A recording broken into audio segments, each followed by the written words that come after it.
Okay, so what I'm going to do today is we're just going to look at lighting and how the lighting system works here at Royal Gorge Vineyard.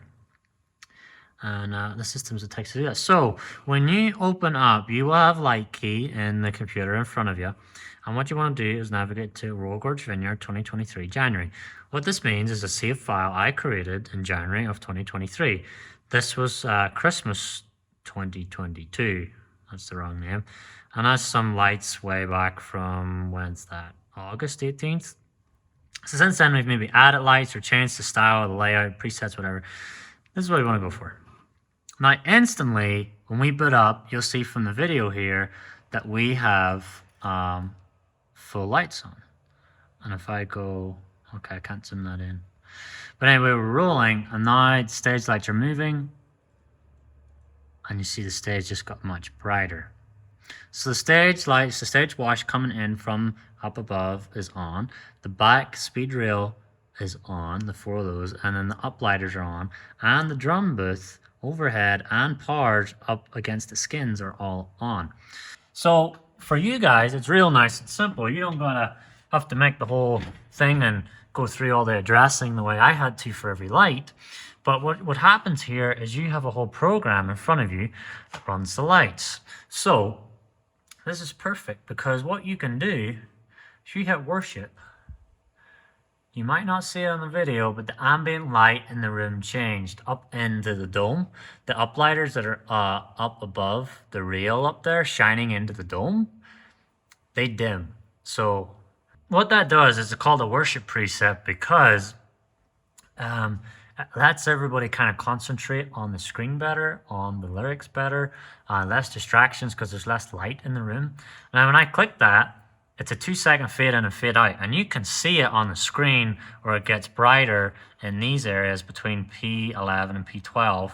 These areas get nice and they fade over 2 seconds, and in the room it's also the case as well. So if you forget and you put it on late, or you bring it on early, or you bring it off late, people don't really notice it because it's a 2-second fade, which is really nice. Then we've got some other, these are your 6 main presets, and what they do is they harvest information from my preset library here, and they take in the live space. This is called the live control panel, and it's really just a button that triggers some of these cues over here. So if I go to front stage lights, you can see all these moving heads move, all these moving heads move, and they shine down on the front of the stage. This is designed for testimonies and different things like that, where people want to talk from a stage and not on the stage. I don't recommend this, but it does happen, unfortunately. So you'll even see that on the video. The lights move from stage down to stage front. I'm just going to tip that down a bit so you can see that. So from the stage to the stage front. So now we have two areas where there's lighting. Then we have what's called VT lighting, which, by the way, you can't have more than one of these on at the same time because they are butted up against each other. That means if I want to go from worship to VT lighting. Now, what VT lighting does is it dims the dome lights to a half value. So you hear them ring a little bit. You hear fan noise, obviously, but you hear these ring. It's going to turn all these backlights off, turn all these stage, and that lets you focus in on the projection. Then when I click it again, house lights come straight on, our stage lights come straight on. These lights, uplighters into the dome, come on, and the room brightens up again. Very helpful. This next one is a nice little intro exit thing that I use to just kind of style up from time to time, or if there's any kind of party, anything like that. You just circle around the room randomly, shine on different things, different people, things like that. So you see one moving across the projection screen right now, casting shadows.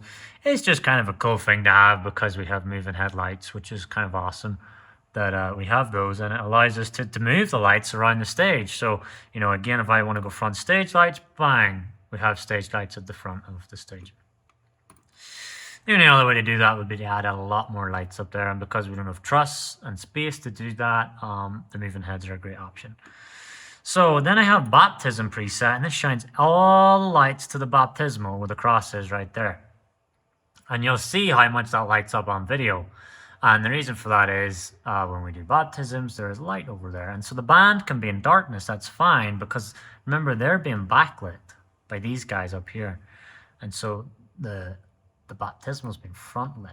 Backlit is actually very flattering, very nice style. And if I actually turn off the moving heads by their dimmer, the band can still look pretty well lit from behind. Because what the backlighting adds is an outline to them, the silhouette, their skin tones, their colors of their clothing off this black backdrop. And that's why we use a black backdrop. And that's why I repainted the stage 12 months ago to be black, is so that when you have color in front of black, it really pops. And so for when we have only one camera, one angle on our live stream, everything looks so flat. But with lighting and by backlighting and by using colors and having people as far forward on stage as we can, we start to create layers and depth and texture in the image on the live stream. And it's also important for in-house lighting as well. To backlight, the backlights up here are the most important lights we have. There's no doubt about it. So if they're not working, we gotta get that fixed. So anyway, the last little preset here is called the moving head preset. When you watch the screen, everything goes dark. What's happened here is the moving head power set at 255. DMX works on values of 0 to 255. So there's 256 different values traveled down 512 channels on a DMX. You don't really got to remember that. But 255, and I go to this value, so channel 3 is in 255, is 100%. Okay? So channel 3, which is the power to this P11, and channel 7, is the power to this P12, because you see when I click it, it lights up, is at 100%. That means those lights are getting full current and voltage delivered that they need. So that's okay. They're getting great. But what's happened here is 1 and 2, which is this guy. Oh, so I should explain. 1 and 2 powers these two lights. 3 and 4 powers these two lights. If that makes sense. So 1 and 2 here. And then number 2 channel is 3 and 4 here. And then on this one, 5 is 5 and 6. And 6 is 7 and 8 because these are doubled up. And that just, all that is what I was explaining earlier in the video where we turn on and turn off things. When I turn this off, it allows the lights to boot up because now these lights are all getting powered. You can see that by 255, 255, 255, 255 across the board. And now you're going to hear the lights tick on and watch the screen. Voila. They've all booted up. They find their position that they need to be reset to. And they're good. And because this is controlling power, but when I click the fixture, this is the fixture itself. So these are different values. This light requires a lot more channels because it has lots of different colors, presets, pulses, shutters, all kinds of things. This one is actually the dimmer, this 94, which you might think, oh, you could turn the lights up. Well, because this is RGB and white, there's a reason why 134 is actually full brightness and not 255. So anyway, that's just good to know. You don't really need this page out very much. You can just kind of leave that closed. We used to use it a lot more when we had current issues on our breaker. That has now been sorted. So, I mean, that's a real good start to what we have going. Then after that, we have back truss dimmer, light bar dimmer in the drum booth, that dims this guy, RGB in the drum booth, uplighters, and ceiling powers, which light up the dome. So those are all the dimmers for those. And then with that, you have effects. So you have nice effects for your backlights, and you can turn that off because these are butted together. You turn it off by turning the dimmer back on. And these are controlled by the speed. Now, most songs in this church are highest played at 70. Let's just say, for example, we use... Okay, so we've hit it at 65 beats per minute, and if we hit the dimmer effect, we can see the speed. Now, these dimmer effects light up differently. If we had more lights up there, that would be a nicer effect, but because you only have 4, you don't really have a lot of room.